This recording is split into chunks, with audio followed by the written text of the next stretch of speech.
So, breaking news mga sangkay, may information po na lumabas ngayon patungkol po sa kalagayan ng dating Pangulong Rodrigo Duterte na nasa The Hague.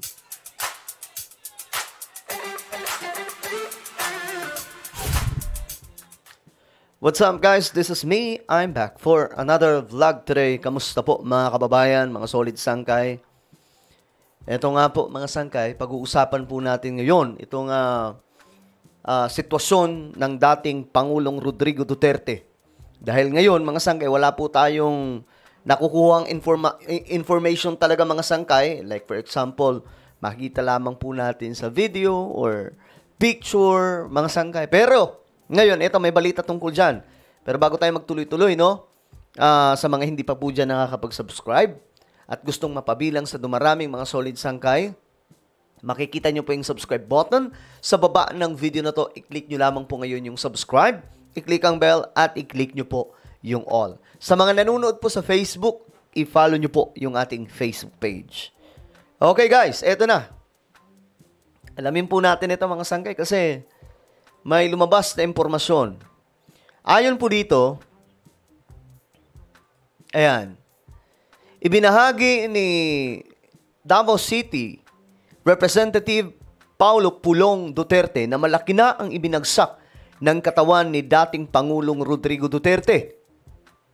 Okay? Tingnan natin mga sangkay. So, sa madaling sabi, mukhang naninilikado ang Pangulo. Ang dating Pangulo kung ganun.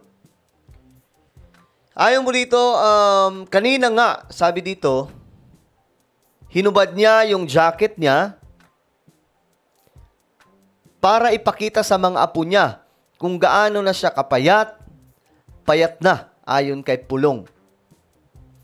Ako mga sangkay, hindi na rin po ako magtataka kung bakit mamamayat talaga ang dating Pangulo. Kasi syempre, ano yan eh, unang mararanasan niya dyan, mga sangkay, yung pagkakaroon po ng yung homesick, talagang matindi po yan, di ba? Yung mga OFW. Yan po yung mga nararanasan ng mga OFW. Pag nasa ibang bansa, talagang grabe yung pangungulilan nila sa mga kamag-anak nila.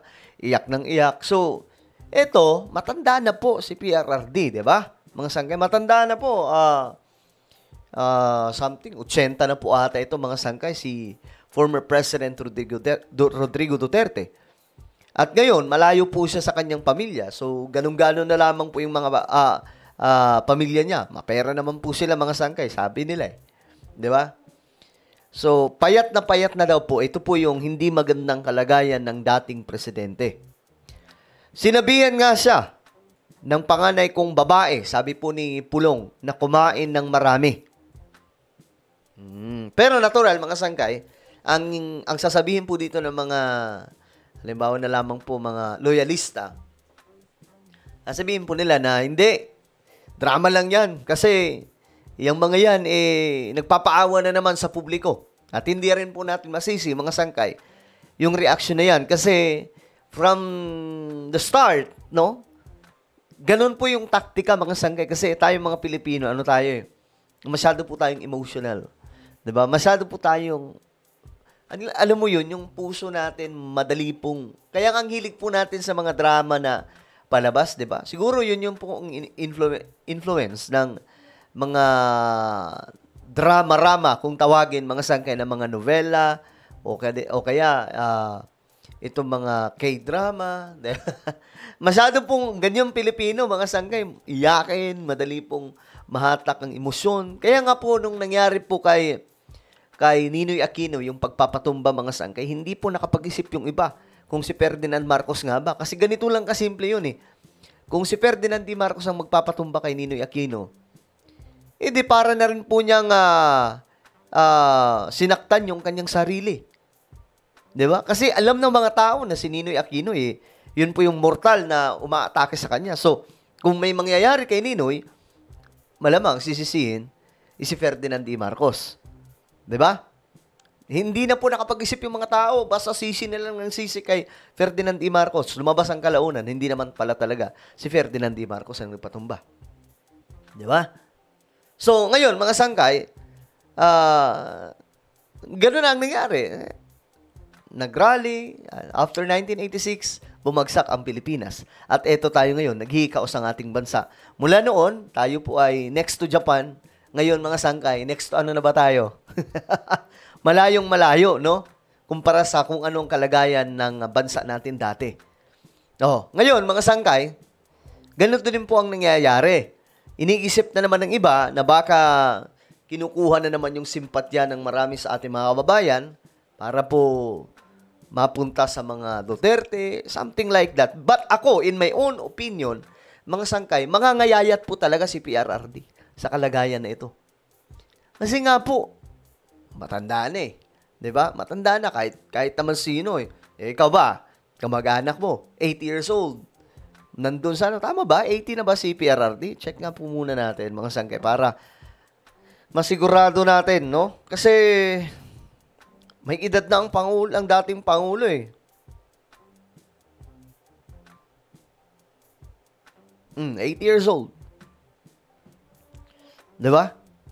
Sabi pa ni Pulong, namimiss na rin umano ng kanyang ama ang mga pagkaing Pinoy. Pagkaing Pinoy. Pagkain pa naman po natin, hindi healthy, di ba? Mga sangkay, ano tayo eh? Sagana po tayo sa pampabata ng mga pagkain. Alam mo, yun yung namimiss ni PRRD, yung adobo, tuyo, lechon, at kung ano-ano pa. Sa ngayon, si former President Duterte ay nandun sa The Hague, Netherlands, at patuloy na iniimbestigahan kaugnay sa kinakaharap niya mga sangkay ngayon na mga issues. Tingnan natin yung komento ng taong bayan. Ganyan ang pagpapala. Ganyan ang napapala pala. Ang masyadong matapang. Asan na yung tapang niya ngayon? Ba't puro paawa effect na siya? Pero wa effect naman, sabi dito na nag-comment. Pangasangkay. Di ba? Ito yung sinasabi ko na kumukuha daw ng simpatya. Seeking sympathy. Nothing to worry. Meron naman big or small balikbayan box na pwede sa kanya. Kaya makakauwi pa rin siya. Stay strong. PRRD, makakabawi ka pa sa mga taong tinulungan mo tapos ginawa sa'yo. So handsome, we love you. Tatay, sabi naman ng isa. Ito naman, uy, grabe naman ito, oh. Yung mga, sabi ng isa, buti po siya, pumayat lang. Yung iba daw talagang pinatumba. Okay na yun. At least doon, anytime gusto niya isipain ng ICC, magagawa niya. Pag dito, mahihirapan siya bumiyahe. Babiyahe po muna siya sa Netherlands bago makasipa sa ICC. Yung issue yan dati, mga sangkay, na sisipain niya daw yung ICC. Ba't po bumagsak? Pinagdudusahan niya yung mga bagay na ginawa niya nung panahong malakas pa siya.